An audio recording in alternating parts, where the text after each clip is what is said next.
Hello everyone. Thank you for joining me here today. Welcome back to January 2025. I am doing at this point 2 videos a month, an active one at the beginning of the month, a more passive one at the end of the month. We'll do a more traditional yin practice. And I would say let's try to hang on to a little bit of that energy from that fresh start at the beginning of the month. So let's say whatever's happened up until this point in our lives, we can start fresh from here. Let's see if we can be open to the experience. Every practice is a little bit different anyways.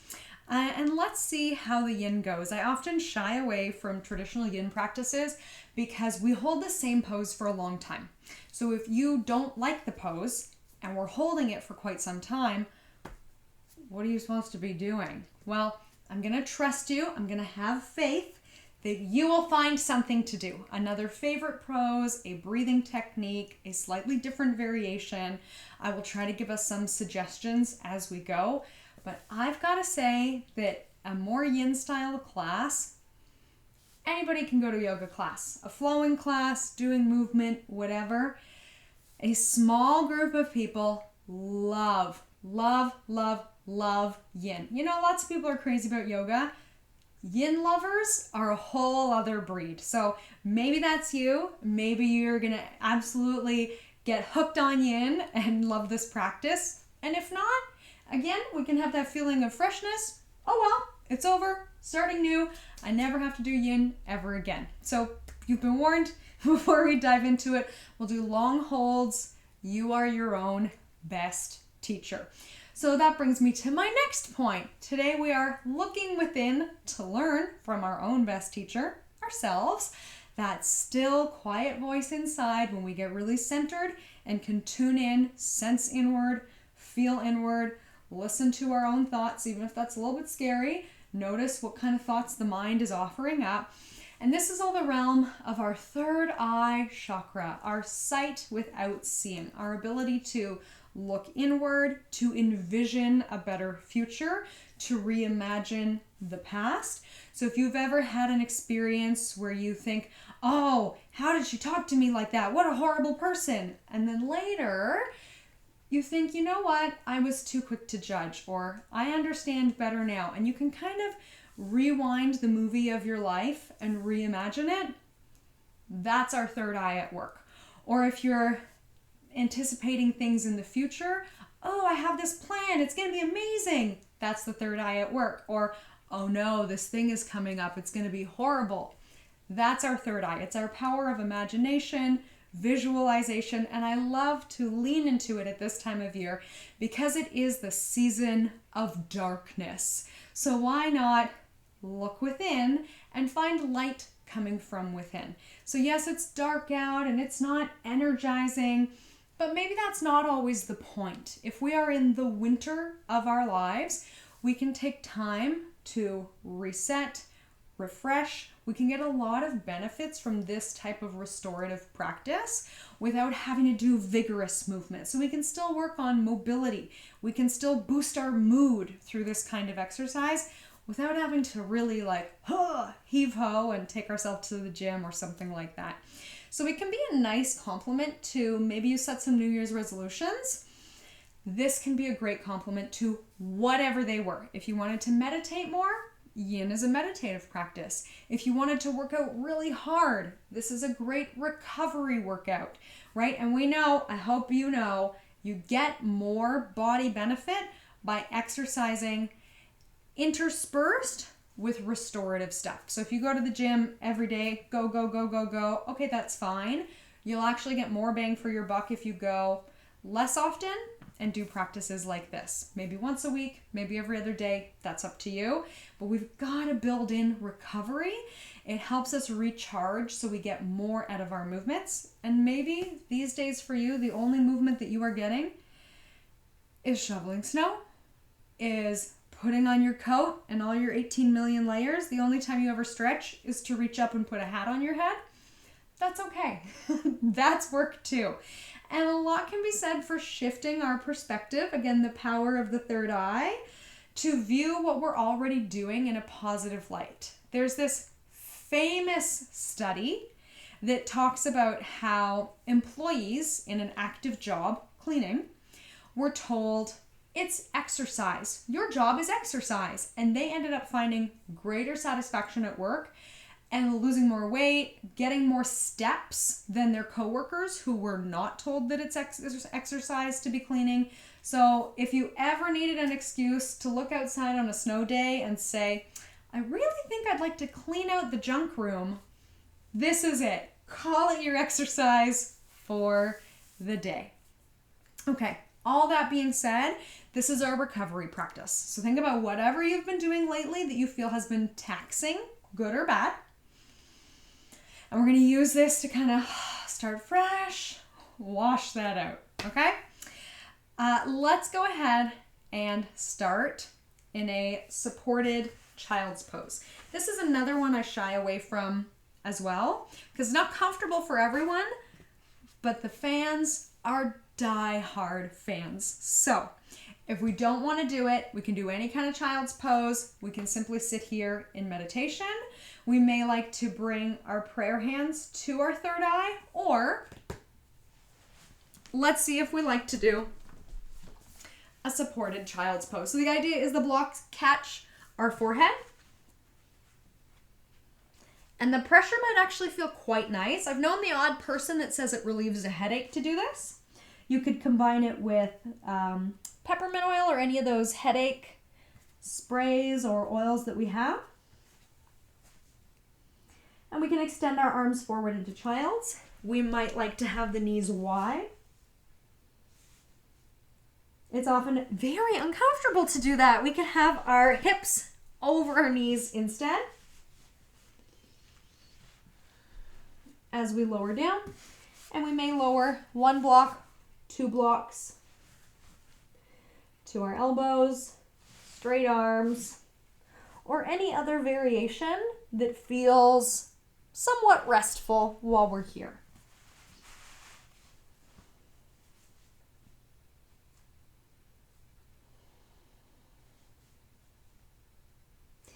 And while we're here, let's imagine we're breathing into our forehead. So as we're breathing normally, obviously into our lungs, noticing the sensation in the forehead, imagining the breath and energy can go there.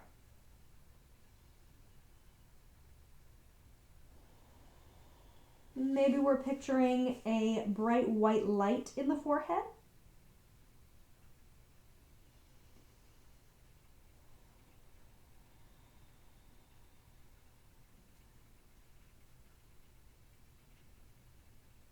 And knowing that when we look within, we can bring the light. So maybe we have what we would describe as dark thoughts.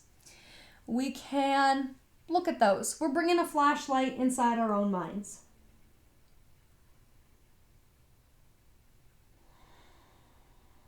Let's spend just a couple more breaths here. And knowing that if any thoughts come up that are unpleasant or negative, sometimes we beat ourselves up about not being flexible enough. We'll do our best to turn it into a more useful thought using reframing, perspective shifting, whatever you know it as, mindset. All right, we'll go ahead and come up to standing. Not standing. We'll come out of this pose. We'll come to all fours. We might want our blocks. So you might want them to help support a pose. We can leave them over there. And we'll actually come into a little bit of mobility. I've started adding spinal mobility to my yin classes. So maybe we're moving through cat and cow. If you did my active video, we kicked out and did a gate leg with our cat and cow. So our regular cat and cow. But adding an extension further forward is more sensation. Further back is less sensation, makes it more manageable. It's a lot of stretch for the outside of the ankle that we might be feeling. And let's pause in our cat stretch, really stretching out the back, pressing down, strong upper body. And we'll come into neutral. And we can switch sides. We could just pause in all fours if there's nothing to switch. It's actually quite a core and shoulder mobility, a stability exercise to be in all fours. Stability, because we're not moving anywhere. All right, if we switched our gate legs, let's cat and cow again. If we're in all fours, let's cat and cow again. Maybe some of us are seated and we're going through a seated cat and cow. We could do a standing cat and cow. All right, remember I said it's up to you. Listening inward, seeing how it feels, picturing ourselves executing the pose beautifully, picturing our muscles working together in symphony. Our breath is strong and energizing, calming and soothing. And this time, instead of pausing in cat, we're going to pause in cow. Maybe we're reaching our eyes to the sky.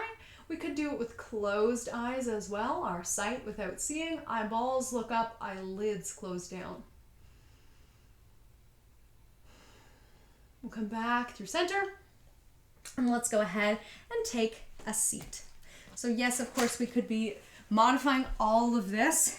More seated, more in a chair. Sit on a cushion, sit on a block, whatever we need to do. And when we come into a comfortable position, we'll do some shoulder rolls. So often in the winter, right, we get stuck in this like, cold and cranky, tight, what do we call it? Front line tight, back line loose, and we need to do the opposite.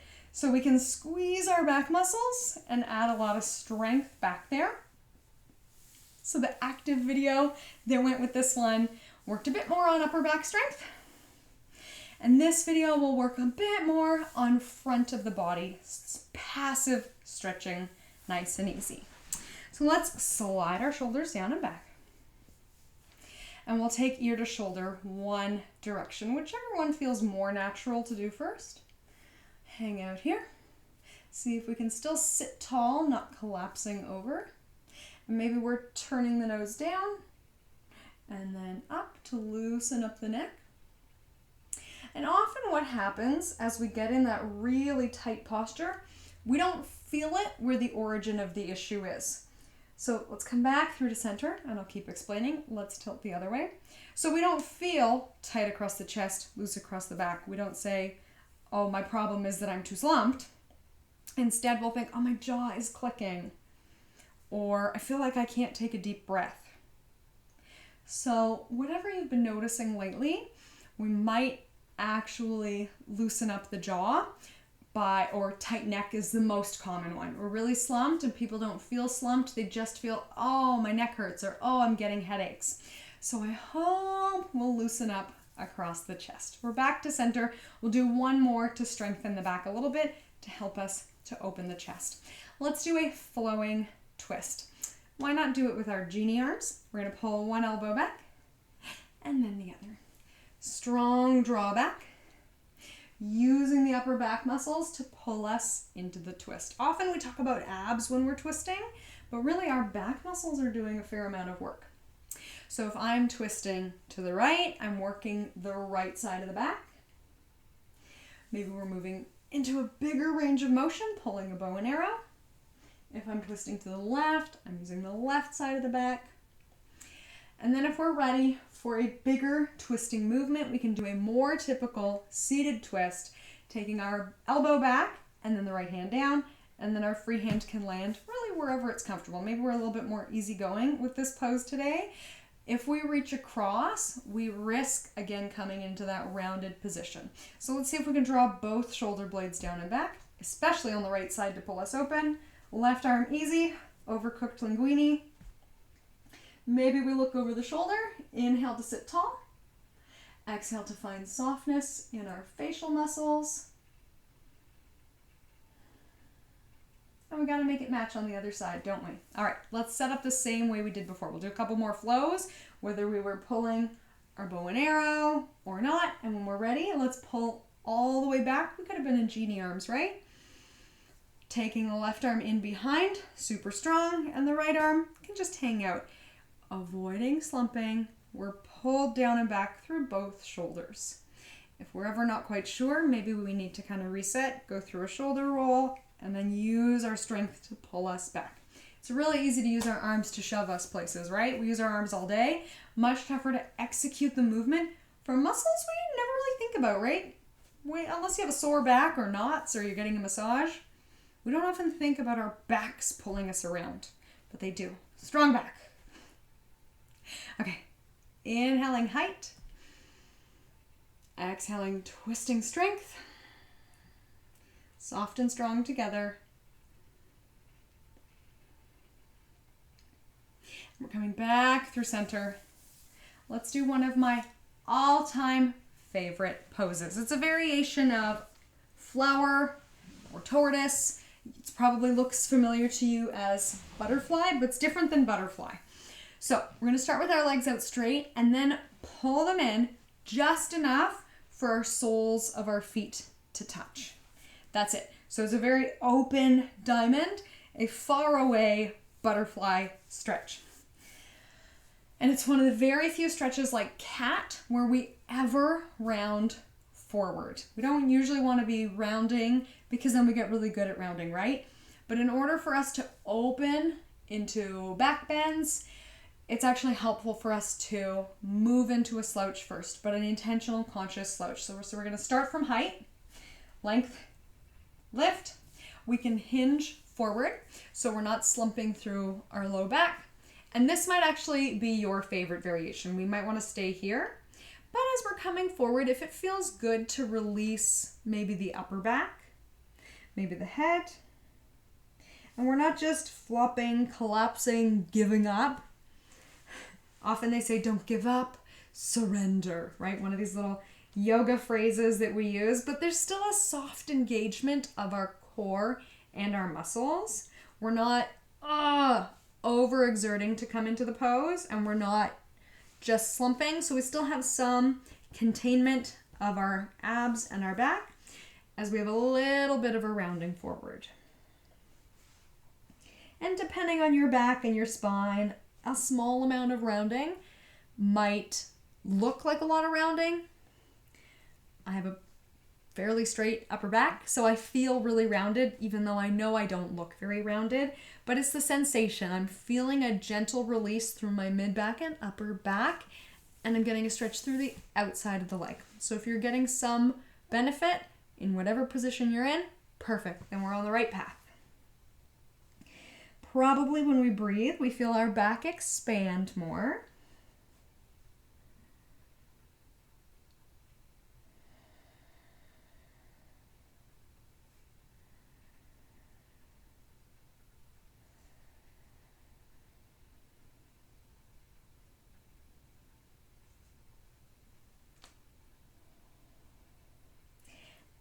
And then to make our way to standing, let's make our spine straight.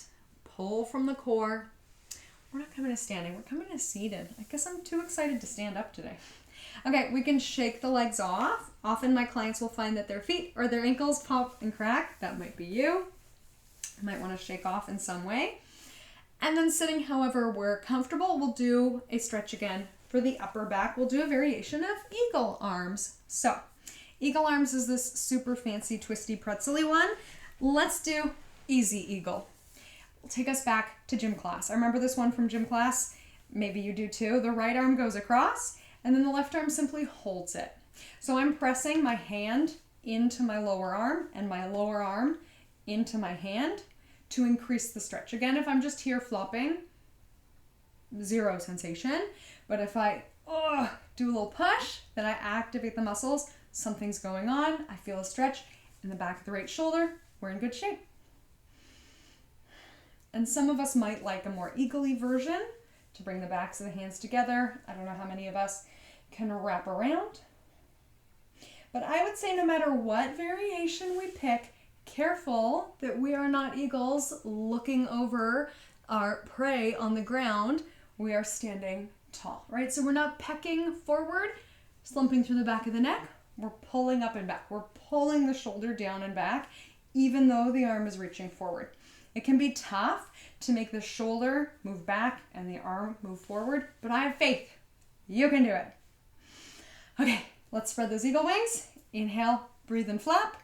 We've got the other side. Okay, left arm across, right arm presses into the forearm presses into the right arm. Maybe you've heard before, don't push directly on the elbow. It's not good practice. You'll probably be fine, but it's kind of a sloppy habit. So we're going to push into the strong musculature of our forearm. Our forearm pushes into our right hand. Shoulder pulls back and down. even though the arm is pushing and reaching. I like to picture that my arm is growing longer.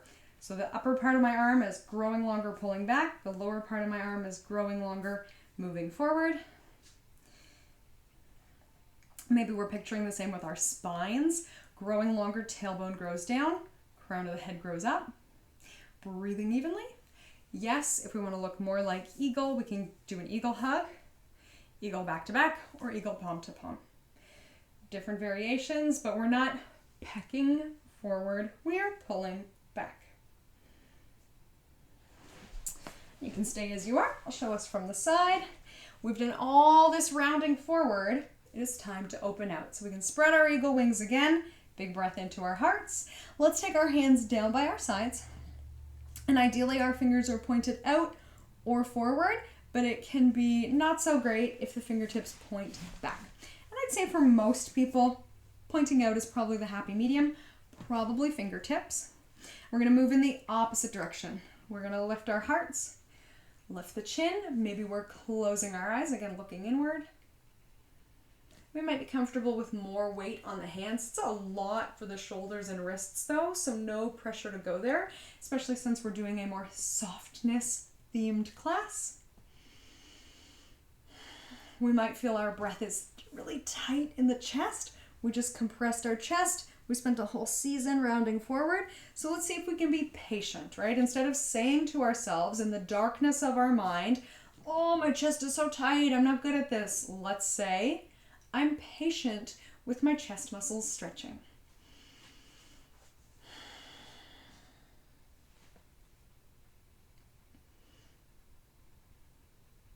Okay, we got one more seated one here. Let's come into a variation of a wide-legged forward fold. So we can take our feet out. Again, we can sit up tall to begin, same as we did with our tortoise. And let's see what happens as we soften forwards. Our tailbone is still growing out long behind us, so it's not compressing, not shortening, not plumping up. Pressing back, imagining our spine grows longer back behind us as we extend forward. And yes, we could use our blocks to bring the floor closer and to catch us. But what's the point of this one? Well, in the winter, we get really tight and cold, and often what happens is we pull our bodies in so our inner thigh muscles tighten up. Or maybe you've noticed when you're sitting and you're cold, you cross your legs, so all this in here gets really short. And believe it or not, the muscles of our hips, inner thigh, front of the hip, side of the hip, are actually connected to our breathing. So we might find that by opening up through the hips and pelvis, effortlessly we can take a deeper breath. And let's see if we can slow our breath down here. Full inhale as much as we can without forcing. And then a long exhale, softening the muscles of the eyes, telling our bodies we are taking a little break. Maybe you're doing this first thing in the morning and you didn't want to push yourself too hard, having a restful start. Maybe you're taking a mid-afternoon break with some yoga, having a mindful pause. Or maybe you're getting ready for bed. But no matter which, bringing some gentleness into the eyes can send the message to the rest of the body that we're peaceful, easygoing, not working too hard. That's another thing that gives us some headaches too, sometimes being really tense around the muscles of the eye. Okay. Option if we would like it, if we feel like we really rounded quite far forward, we could come back into our back bend, heart opener, sunbather's pose.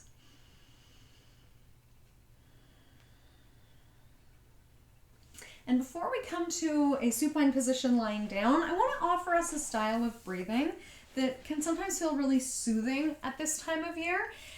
And it's called crying breath. So you know how before, especially little kids start to cry, they get this like, and did you know you can actually help kids not cry and talk their way through things by teaching them crying breath? As an adult, I haven't had the chance to lead myself or clients through that. It's not top of mind, but often people who work in daycare centers and that sort of thing, they'll teach the kids. And you do this big dramatic sigh. And the kids love it. This big, dramatic 3 or 4 breaths in, like you're about to start crying, and then change my mind. This big sigh out. In the winter, maybe we feel some pent-up emotions. We can't get outside, we can't move around, we can't release. Great way to release, especially as we're moving from being seated and more active to more passive. So let's see if we can let this go. I'll show you how it looks. So you don't have to make it big and dramatic, but you can. 3 or 4 inhales. Maybe the eyebrows go up, maybe there's some tension in the face. Cool, perfect, it all goes with it, because then we will completely release our muscles, our breath, our tension with the exhale. Okay, come with me, let's do 3 rounds at your own pace, 3 or 4 inhales in, and then a long exhale out. I prefer the 4 inhales, but you see how you do. Here we go. Maybe we're sighing with noise. Okay, last one.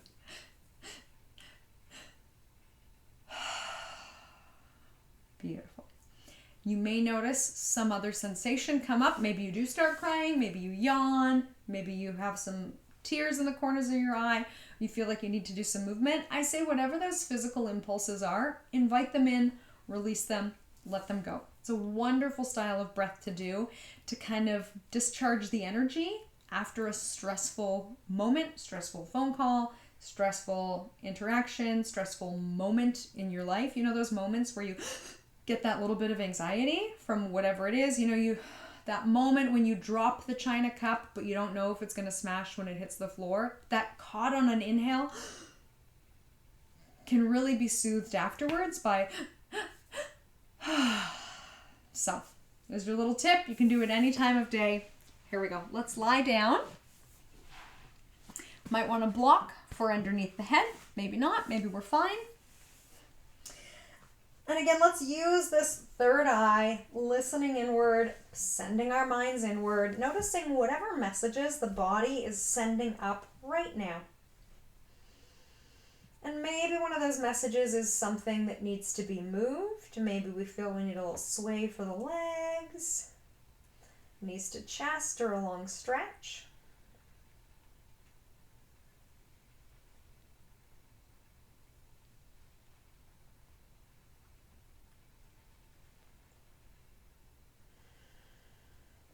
And we'll go through a variety of upper body poses, as promised, to soothe, relax, and release the chest. We can leave our legs, I generally prefer them bent. Of course, you may like one straight or both straight. But let's start with our cactus arms. So we're bending our elbows to 90 degrees, palms facing up. And it's almost like we are showing our muscles. The elbows are about the same height as the shoulder, but you might want to tweak it out a little bit. So you probably noticed for me, my arms are flush with the floor. But I do this one a lot because I find it very uncomfortable to be tight through my chest and shoulders. So if you find that your hands are off the floor, we might want to do a bit of movement, rotating down and then up to loosen that. But I find a lot of my clients, and myself included, don't mind when it's tight and there is some distance between the hands and the floor. And it kind of feels good to have gravity pulling on it. So maybe that's the option that works for you. Or maybe you want a little bit of movement, nothing too intense, to release into our cactus arms.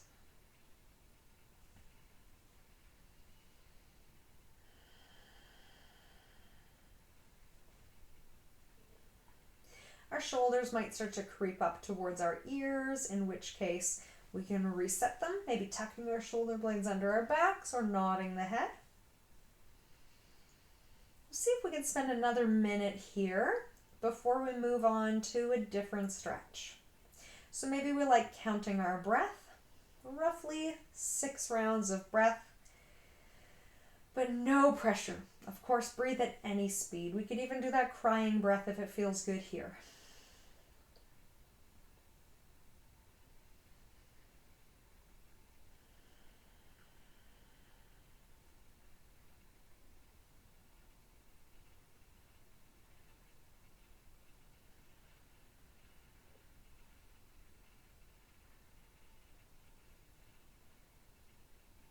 let's see if we can notice how soft our muscles are on our inhale.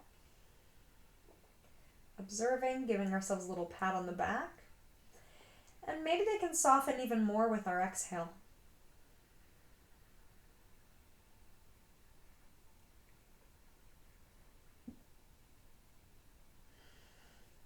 And in these long hold poses, there's often an evolution the longer we hold. We can sort of see the pose with fresh eyes by the very end. And then we're all limbered up and we're going to move into a new pose. Let's come into our arms just to T. And it might be more comfortable actually to feel grounded, to put the palms down. It can sometimes feel not nice to be so open and vulnerable in a pose. And it might make us feel a lot more secure, grounded, restful. We can relax and release better if we turn the palms to plant on the floor. But if we can open that rotation, let's do it. And maybe again, you're feeling a bit more fidgety today. We could do palms down and then open to help loosen up the shoulder joint, one at a time or both together. If this is tight and uncomfortable, generally moving the arms lower down will make it more comfortable. And remember how juicy and loose our muscles felt at the end of some of our poses today. Let's invite that same feeling in to this pose, noticing how tight it is as we first enter it, or maybe not. And then surrendering our weight to gravity, to the earth, letting our muscles relax. And sometimes we notice that our bodies are sort of like braced for adventure, that our muscles are like ready to go for no reason. It's not a bad thing. It means you've had an active life, your body's ready to go, it's gearing up for action, but it's important to be able to calm and soothe that. So if we notice, I often notice, especially if I'm at the computer a lot, I get into this really tight position, and that's fine. But to be able to soften, soothe, open, release, that's very nice. Okay, this is probably our most chilled out version of this. If we want to stay here, we can be moving or not. More sensation if we move into a Y position, like the YMCA.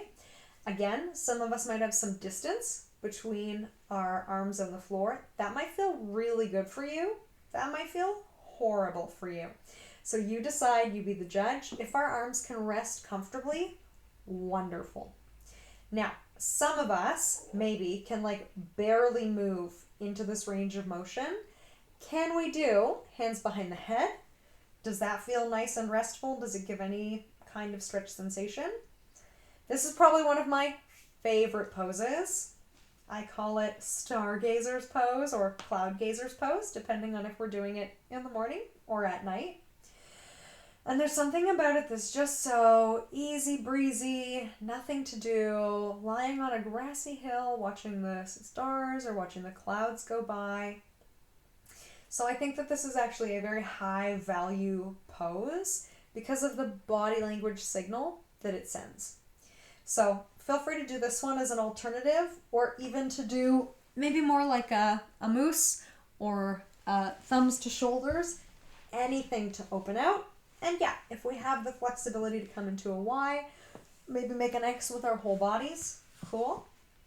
The one drawback to these poses in the winter is it gets cold doing them against a cold floor.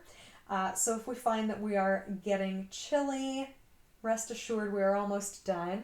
But, of course, you can get up, you can go get a blanket, an electric blanket, a heating pad, whatever we need to stay warm for the next several minutes together.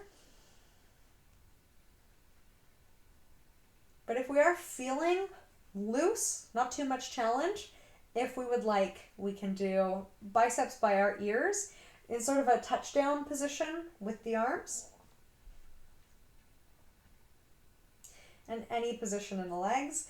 I would say most of my clients aren't super comfortable in this range of motion. I've had the odd person who reaches overhead a lot at work, mechanic, people stocking shelves, and they often have great mobility in this position, but everybody else is more comfortable with the arms bent in some direction. So I will show you facing you. So we have our options to be straight overhead, out like a Y, hands behind the head or maybe somewhere in between a little bend. Thumbs by the shoulders or by the ears. Anything up and out in this range of motion can be really nice. Sometimes you can even see in me, there's one shoulder that sits higher than the other. Sometimes we get a lot of asymmetry, right? One arm's totally cool and the other arm is like tight and clunky. Work with whatever we've got. And if you might even feel like the one that's really loose could stand to have a break so we can focus our energy on the tight one, or maybe vice versa. Sometimes the tight one gets really painful, needs a rest. We know we can always take a break, right? And we're almost done anyways. Okay, our last variation, simply arms by our hips. And if we would like, soles of the feet together, coming into a variation of butterfly. And again, it might not seem like much to be in a pose where our hands are essentially hanging by our sides. But again, I think this is a high value pose. Of course, you stay lying on the ground, but think about it. If I'm up and walking around through the world and I have a knapsack on, or it's cold, or I'm carrying heavy stuff, I'm gonna be in a weird slumped position. So my arms don't get the opportunity to be in a more neutral position, palms forward or thumbs forward. So if we can spend time on the floor each day as a piece of consistent self-care, we can very gently, very passively bring our body into a more comfortable posture. We might not notice till the summer when we're warm and we can open up. And yes, it's totally fine to protect our bodies and stay warm or carry things or be tight across here. But the name of the game is balance, right? We move into tightness and strength, and then we move into openness and rest. So this is our butterfly legs with our Shavasana arms or arms akimbo, whatever we want to call it. Butterfly might be lots of sensation for you or not very much at all. Feel free to move the legs into maybe a half butterfly. And this is it. Let's breathe. Let's close our eyes. We can bring our awareness back to our forehead. Again, maybe imagining that we are sending the breath to our forehead.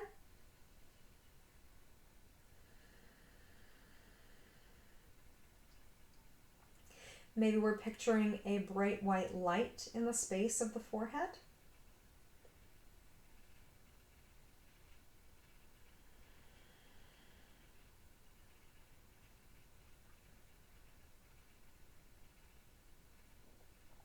And whatever our thoughts are here, we know the brain produces all sorts of strange thoughts. They might be wrong, they might be nonsense, they might be useful, they might not. But whatever thoughts are popping up in our heads here, let's see if we can shine the light on them, bringing some brightness into the darkness of January, and ask ourselves if our thoughts are useful, helpful, or maybe not. And we always have the power to choose a new thought.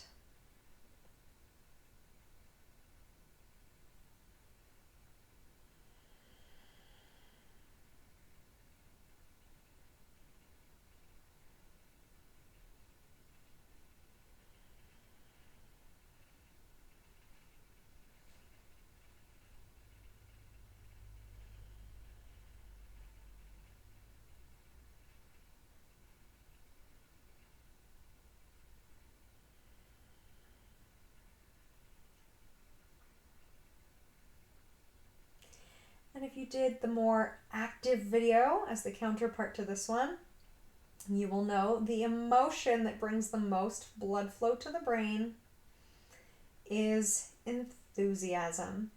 So sometimes people think it might be anger or like a fight or flight energy, and actually that shuts down blood flow to the higher level thinking parts of the brain. So yes, the back of the brain is active. You may know it as the lizard brain in anger, fear, these sorts of very heightened emotions, but it doesn't send blood flow to the whole brain. Whereas enthusiasm or more higher level emotions can bring more blood to the rest of the brain. So I was thinking about this. In the winter, we have a very low mood often. And then I was thinking, well, it's no big deal. I just don't have enough blood flow to my brain. I just need to get more brain circulation. So now I'm spending a little time every day. I catch myself if I'm feeling enthusiastic or even joyful, or a sense of connection or purpose, or if I'm problem solving. I know that's good for blood flow in the brain too. Cross-body movement, good for blood flow to the brain. And if I catch myself in one of those states, I give myself a little pat on the back, which increases my enthusiasm. Yay! I caught myself in a good moment, reaching my goal. And if I catch myself in a moment with kind of poopy emotions, I just say to myself, oh, no big deal. It's just low blood flow to the brain. And I can accept that state. I can honor it. But I don't need to get caught up in it and identify with it anymore. I don't need to get stuck in that state, because I know I can bring blood flow to my brain. So let's do a visualization meditation here. We're waking up our third eye. And we'll picture things that can bring feelings of warmth and blood flow to the brain. So maybe you already know something that makes you feel really enthusiastic or brightens your day, gives you a spark, gives you that feeling of aliveness or happiness. Maybe you have grandchildren, a dog. You know how dogs are so excited to see you, like it's the best thing they ever could have seen. They must have lots of blood flow to the brain. And it might be hard to think of something that you feel enthusiastic about. Let's move towards any dim little spark of feeling, a little bit of joy, a little bit of delight, a little bit about happiness about things to come, or hopefulness for the future.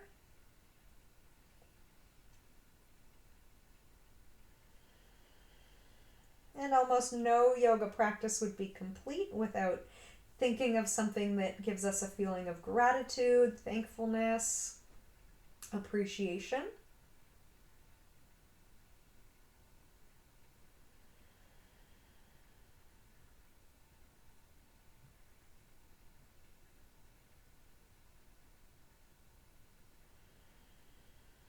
And one of the best ways to shift our mood is to think of a moment of kindness in your life. Maybe the last time you were kind to someone, someone was kind to you, or if you witnessed kindness between two other people. I think this is why these optimistic videos of, like an elephant saving a cat, you know what I'm talking about. All these videos online that are daily boost of optimism. I think that's why we love them so much, is there's such a boost to our mood and our blood flow to our brain. Kindness has a lot of power to shift our feelings.